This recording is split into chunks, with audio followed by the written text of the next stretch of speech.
Alors bonjour à tous, bienvenue sur dailyfx.fr, bienvenue au Good Morning Euro Dollar, Vincent Gann pour vous retrouver.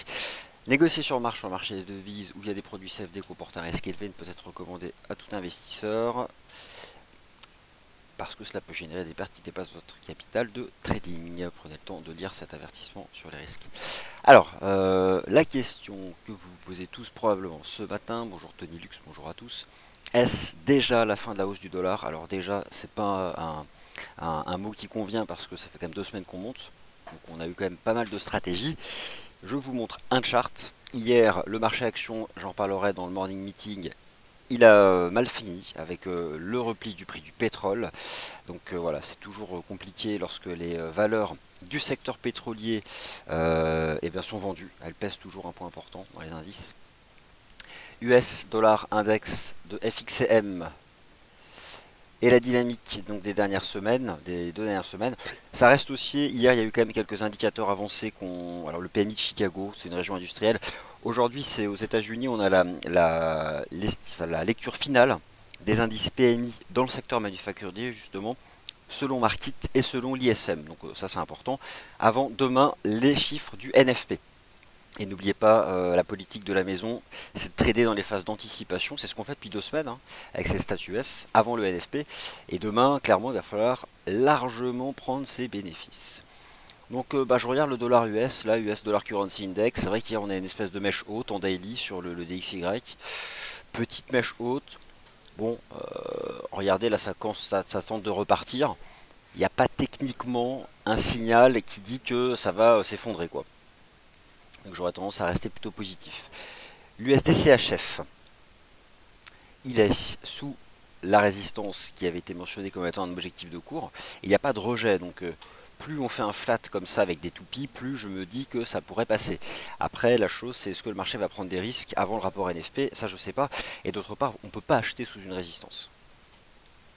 L'USD Yen, toujours pile poil au contact du canal baissier, mais regardez la différence avec le 31 mai ou surtout le 21 juillet.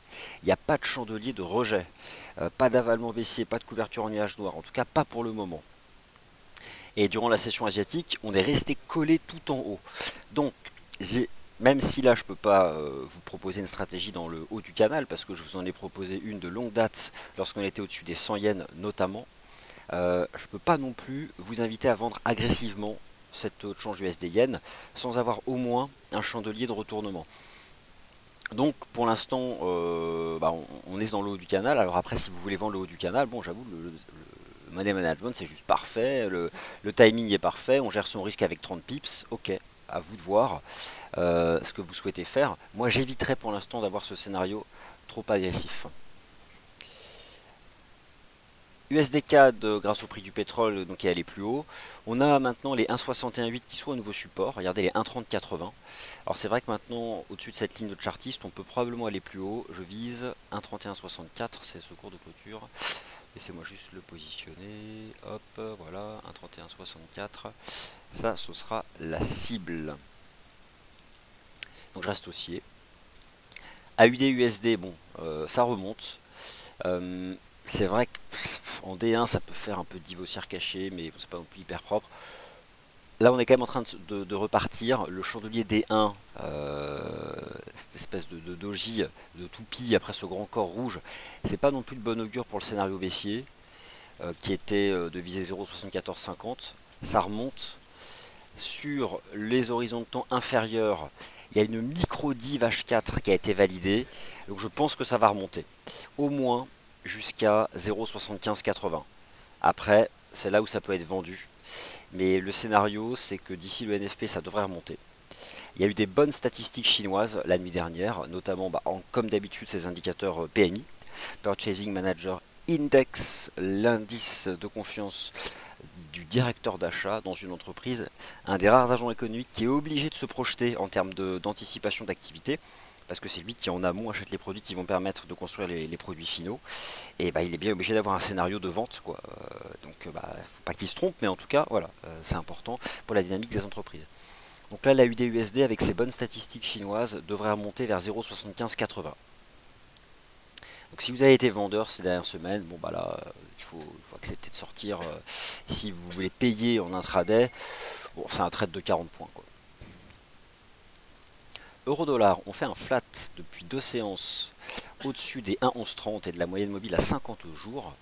L'euro-dollar, il a bien donné à la baisse depuis le 19 août, de 1,1350 à 1,1120.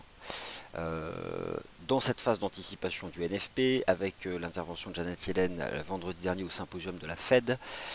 Maintenant, le scénario principal, je le vois de cette façon-là. On va probablement rester en range autour des 1,1150, voire 1,1180.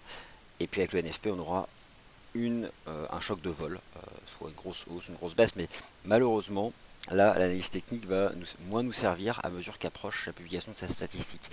Ce qui pourrait créer quand même un peu de mouvement, ce sont les indices PMI cet après-midi aux États-Unis. Mais les attentes sont tellement fortes sur le rapport NFP que c'est possible que ça mette un peu entre parenthèses cette statistique. En tout cas, voilà où en est l'eurodoll.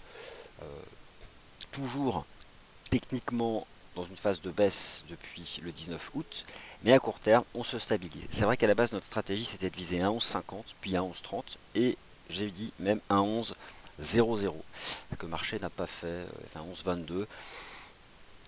Je vais regarder les horizons de temps inférieurs, voir si on attrape quelques données. Voilà, on s'est mis complètement en range, quoi. Complètement en range. Euh, c'est quelque chose qui est pas très... on peut pas vraiment identifier une figure chartiste, donc c'est possible que d'ici demain, entre 1,1125 et 1,1180, le marché oscille dans une volatilité réduite. NZD-USD, c'est vraiment le taux de change en dollars qui a résisté envers et contre tout à la force du dollar US. Certes, les 0,7340 ont été vendus, mais le jour où le dollar va retracer, consolider ou baisser, en tout cas où il se retrouvera sous résistance, le taux de change qui en profitera en premier, c'est le NZD-USD. Et ça, c'est l'enseignement des 2 dernières semaines, puisque d'un point de vue de la performance relative, c'est celui qui a le moins baissé par rapport à toutes les paires en dollars. Bonjour Saïf qui dit être complètement d'accord sur l'euro-dollar. Bonjour à tous, hein. La chimie, Liane, Damien, 30, Rémi, Padou. Et tout le monde. Disque Alex, Raymond, cher Bron Teddy qui est donc peu assisté à notre émission et que j'ai pas eu le temps de rappeler hier malheureusement. GBP USD, bon, il y a eu le rejet dans le haut du triangle le 26 août. On a tenu la moyenne mobile à 20 jours. Maintenant, voilà, on est sous la 50, ça remonte. Il faut quand même avouer que ce GBP fait preuve d'un peu plus de force qu'envisagé. C'est pour ça que, bon, moi comme j'ai du mal à acheter le GBP, je me suis tourné vers la paire en yen qui a le GBP, parce que j'étais aussi sur les paires en yen et je le suis toujours. Donc je confirme la cible du GBP yen à 137,30. Pas d'eau, voilà. Je confirme, 137,30 si vous êtes long. Alors y aura-t-il, bonjour Rémi, une analyse sur les bougies japonaises mensuelles? Les bougies japonaises mensuelles, on peut regarder dans le morning meeting tout à l'heure si vous voulez. Ok, dans le morning meeting, je regarderai sur tous les actifs majeurs les bougies mensuelles. C'est vrai que depuis hier, on en a une nouvelle. On a un nouveau chandelier mensuel. On va regarder par exemple celui de l'euro-dollar tout de suite. Qu'est-ce qu'il nous donne comme information? Vous allez être déçus. Depuis 4 mois, on a exactement le même chandelier mensuel. Une espèce de toupie mensuelle, mèche haute, mèche basse, petit corps. Pour à la fin du mois, toujours se retrouver à 11,50. Donc, non, il n'y a vraiment pas de conséquences là de la clôture mensuelle de l'eurodoll. On verra sur d'autres actifs. L'USD Yen, par exemple, en données mensuelles, c'est peut-être plus intéressant, quoique c'est pas non plus énorme ce qu'il a fait comme rebond. L'USD Yen, en mensuel, on a en effet un espèce de marteau sur 100. Alors là, c'est peut-être un peu plus significatif. Ça irait dans le sens de la hausse de l'USD Yen d'ici, probablement avec la VOJ. Reste quand même à quitter le fameux canal baissier que nous regardons tous les jours. Non, franchement, moi c'est vrai que j'ai quand même le sentiment que ça va passer, quoi. Mais après, voilà, c'est difficile d'anticiper ça.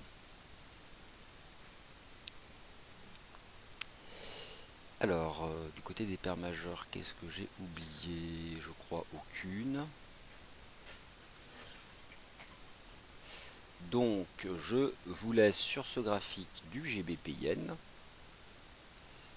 Hop, en randonnée journalière. Et on fait le point sur les indices boursiers à 9h15. Rendez-vous des scalpeurs. À tout de suite.